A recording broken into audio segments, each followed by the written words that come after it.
ሕፃን በአምላክ ግርማ ላይ የሞት ወንጀል የፈጸሙት እናቷ ሀና በየነ ገብረ ዮሐንስና እንጀራ አባቷ ብሩክ አለሙ ተሰማ በሞት እንዲቀጡ ተወሰነ። በወላጅ እናቷና በእንጀራ አባቷ ሕይወቷ ያለፈው ሕፃን በአምላክ ግርማ አበጋዝ ጉዳይን ዛሬ ግንቦት 15 ቀን 2017 ዓ.ም የፌዴራል ከፍተኛ ፍርድ ቤት አራተኛ ወንጀል ችሎት የቅጣት ውሳኔ አስተላልፏል።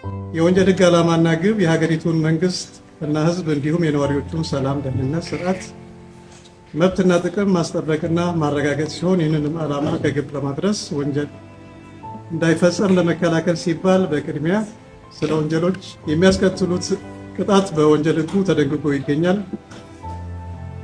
ወንጀልን አስቀድሞ መከላከል ባልተቻለበትና የወንጀል ሕጉን ድንጋጌ በመተላለፍ ሰዎች የወንጀል ተግባር ተፈጽሞ ሲገኝ አጥፊውን እና ሌላው ማህበረሰብ ሊያስተምር የሚችል እና ተጨማሪ ወንጀል እንዳይፈጸም በአጥፊዎች ላይ ቅጣት ሊወሰድ እንደሚገባ በወንጀል ሕጉ አንቀጽ ላይ ተደንግጎ ይገኛል።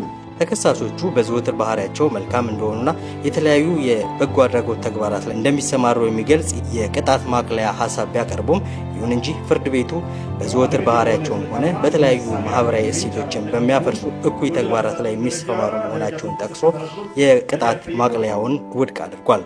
የሕፃን ሀና በአምላክ አባት አቶ ግርማ አበጋዝ በችሎቱ የተሰጠው ፍርድ አስተማሪና አጠቃላይ በሕፃናትና ሴቶች ላይ የሚደርሱ ወንጀሎችን ለመከላከል የሚያስችል አስተማሪ ሆኖ እንዳገኘው ተናግሯል።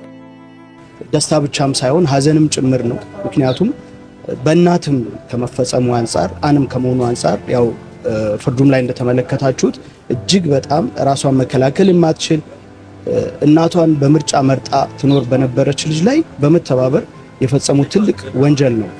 ይሄ ዛሬ የተሰጠው ውሳኔ በኢትዮጵያ ውስጥ የምንጠብቀው የሴቶችና የሕፃናትን በደል ጭምር ሊያስቀር የሚችል አብሪ ብርሃን ያፈነጠቀ ጊዜ ነው ማለት እችላለሁ።